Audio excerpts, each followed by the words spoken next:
30 years ago, Dragon Ball ended. And for 30 years, we've been force-fed catastrophic home releases, wrong colors, butchered framing, abysmal quality. Just look for yourself. And whenever something decent threatened to exist, the powers that be would shut that shit down. Why? Well, I've got a whole video on that, but you know what? None of that matters anymore, because after 3 decades of broken promises, a solution finally emerged. Not from Toei, not from Funimation, not from any official sources, in fact.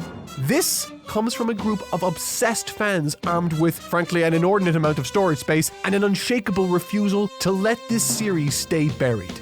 This is Seed of Might's Dragon Ball, the release we've been waiting 30 years for.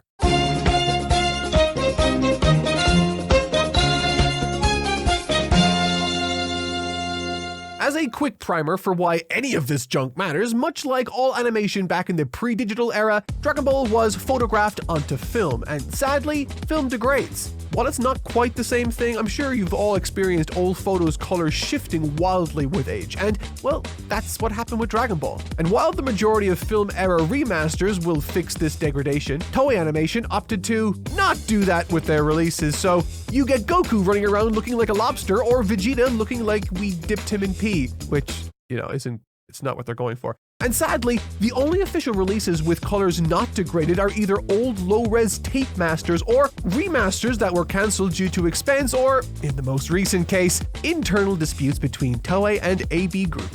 Everything else ranges from bad to outright insulting. Oh, and the audio? Yeah, the Japanese shouldn't sound like it's being fed through a tin can. Turns out Toei binned their masters, so all that's officially left is a low-quality copy optically recorded onto the film.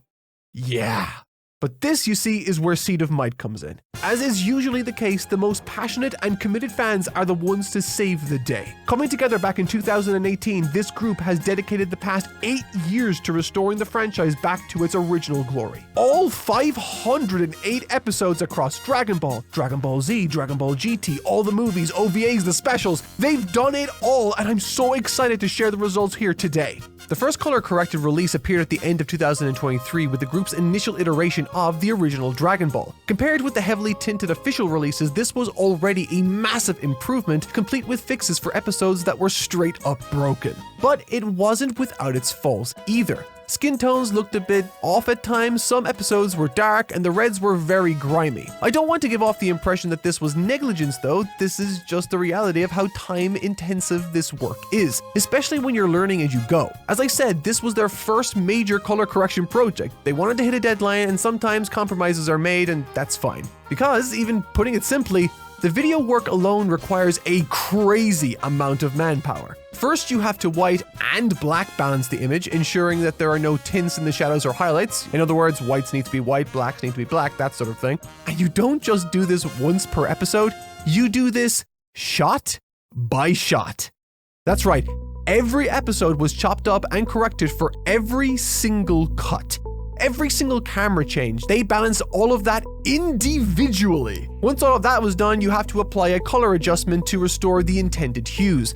So for example, in Dragon Ball Z, Goku's gi commonly drifts red over time, so Seed of Might steps in and pulls it back to its original orange color. But the thing is, film degradation isn't linear.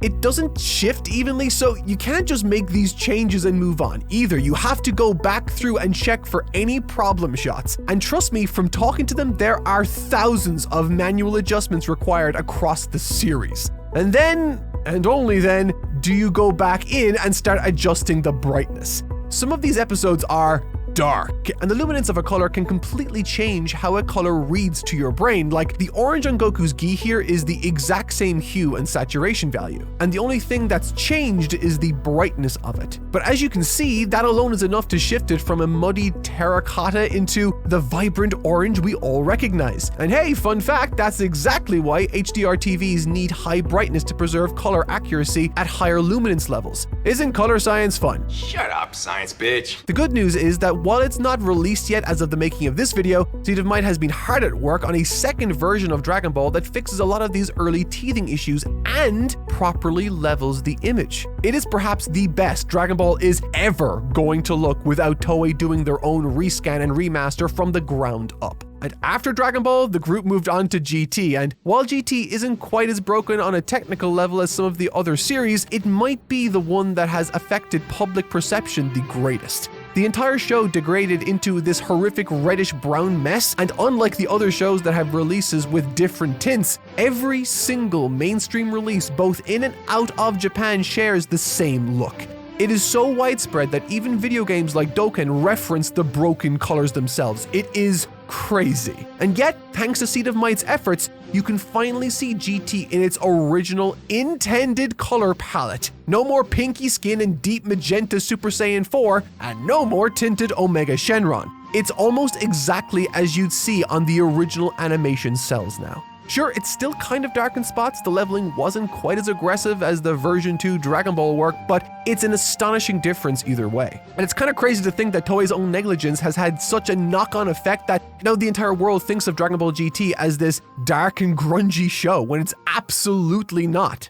And before we move on to the next release, we need to take a quick pause because if you're this far into this video, you're probably seriously considering the privacy aspects associated with downloading it. Now, unfortunately, your internet provider can see and log basically everything you do. What sites you visit, what you browse, and most critically today, what you download. And the darkest part is that in a lot of places, those ISPs are required to keep records of all that stuff. But our sponsor today, ExpressVPN, fixes that by encrypting your connection and routing your traffic through their secure servers, which means your ISP doesn't have anything useful to log in the first place. It also masks your IP address, aka your online identifier, which makes it significantly harder for advertisers, trackers, or anybody else to tie what you're doing online back to you specifically. Without ExpressVPN, you might as well be walking around with your name and address attached to your chest every time you hop online. And you can use the VPN across your entire device or tie it directly to whatever program you want. Which means if you happen to need to connect to a country super far away, you can do so without impacting, for example, your gaming experience. It's just one button click and it quietly does its thing in the background while you're getting on with whatever you need to be doing. It's been of great use for me for this exact reason, and so if you care about ensuring you're 100% safe online, you can find out how to get 4 extra months of ExpressVPN by clicking the link in the description or heading to expressvpn.com/notmark. That's expressvpn.com/notmark. And now, on to the next release.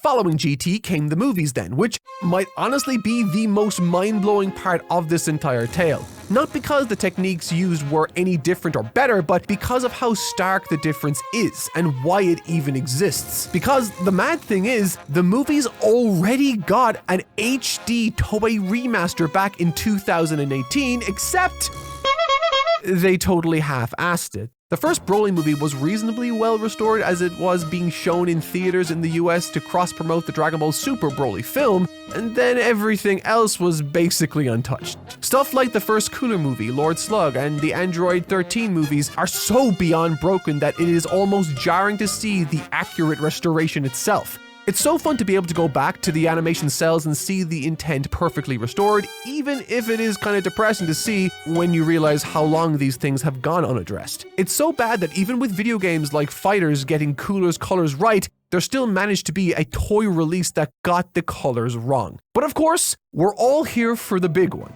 Dragon Ball Z. Now freed from the shackles of film rot and restored back to how the people who made this legendary series intended it to look. Lobster skins be gone. Chernobyl weather is cleared. Welcome back, beautiful Dragon Ball Z, healed after all this time, finally. It is so surreal to sit and go through the episodes like this, by the way. Before, every option was compromised in some way.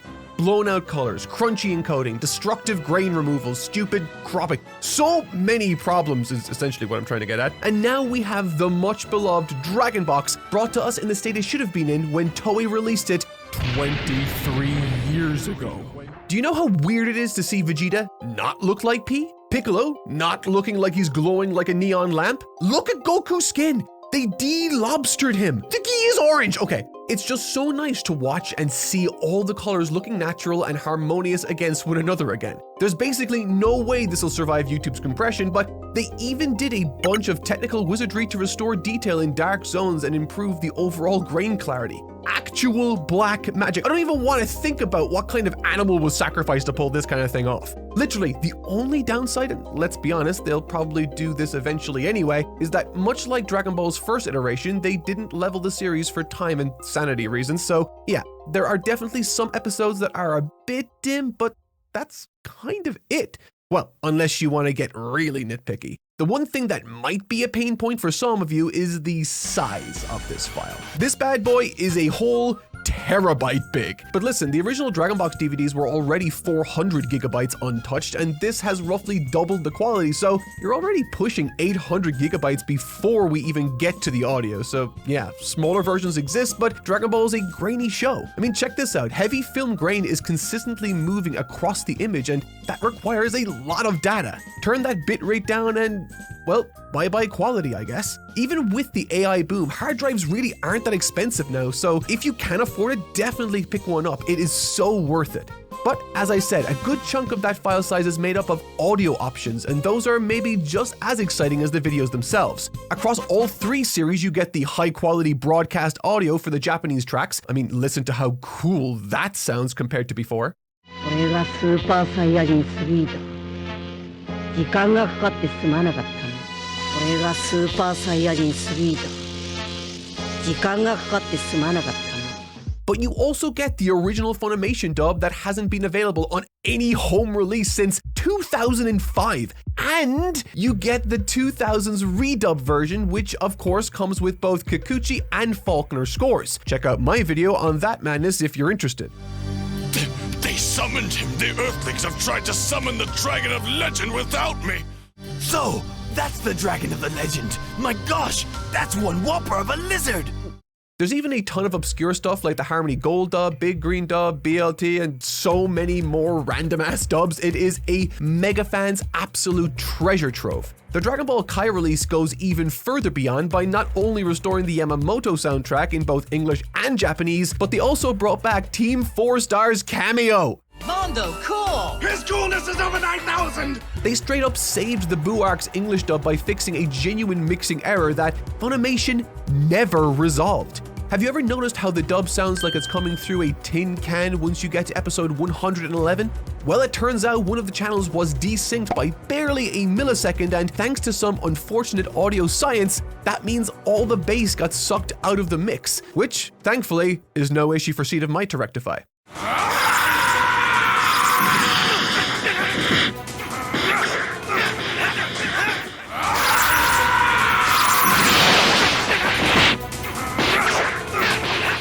And for any Brit or Canadians in the audience here, the Ocean Westwood dub right through to the end of the series is available also. That bad boy has never seen a complete home release, literally ever. You see? This is our fate, our battle! You see? This is our fate, our battle! It's honestly insane how much work has gone into these projects. They even overhauled the subtitles, fixing up hundreds of mistranslations and awkward lines. Who wrote Hope on the Time Machine? Trunks did, not Bulma. 俺が出発の時に書いた文字です。 What the hell is a weasel's last fart? The whole thing is styled and timed to bring it all up to modern standards. They really did literally everything with these releases. I mean, even for manga fans such as myself, their offshoot, Tuxedo Time, is already delivering incredibly high-quality Kanzenban scans with faithful English translations. These people are ridiculous. But okay, maybe you're watching this and thinking, right, but DVD resolution in 2026? Really? Well, you're completely covered there too, thanks to the power of AI! Okay, relax, not the bad kind. You may remember me talking about how spectacular AB Group's Upscale looked when it released a few years back. It was stable, crisp, and most importantly, it looked almost like an authentic filmic HD remaster, not some smeary mess. That's because the minds behind that remaster built a bespoke AI model specifically for Dragon Ball. Most AI upscales suck major ass because they're using consumer tools like Topaz Video, where the models aren't designed for this kind of material, or they have no idea what they're doing in general. Often, it's both. That was back in 2022, and virtually nobody could recreate AB Group's results.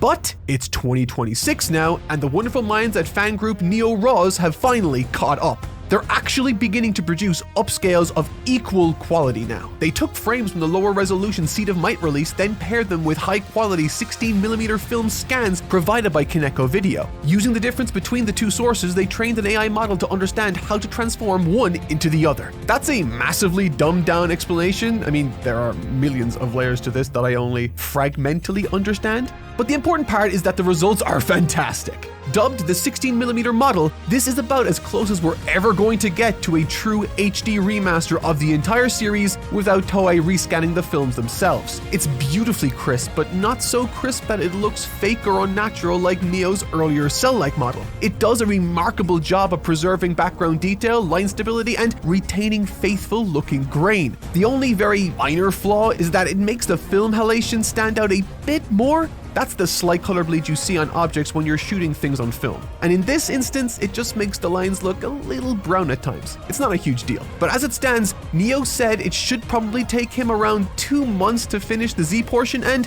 from there, he'll head back to Dragon Ball and GT. And assuming he doesn't take a break after, which he would be totally within his right to do, we should have a totally complete HD release by the end of this year. I know the obvious question to answer now is, how do I get this? But alas, YouTube would wipe me off the face of the planet if I started linking materials or producing torrenting tutorials. It is extremely simple though. It's basically 2 clicks if you know what you're doing, and Google is very helpful too in that regard. What I can say, however, is that I'm so glad that all this finally exists. It really has been decade after decade of shoddy releases and total indifference from the license holders. A series as monumental as Dragon Ball deserves to be preserved properly, and while it shouldn't be this way, it warms my heart that we have a fandom so passionate to do this for us. This is the result of years of dedicated preservation work. It's what happens when fans refuse to let art rot away because the powers that be deem it too inconvenient or unprofitable to pull off themselves. So with all that said, I just want to talk directly to these fan groups and say,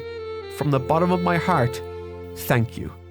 This is the version we should have had decades ago, and it's the one that I will be watching from now on.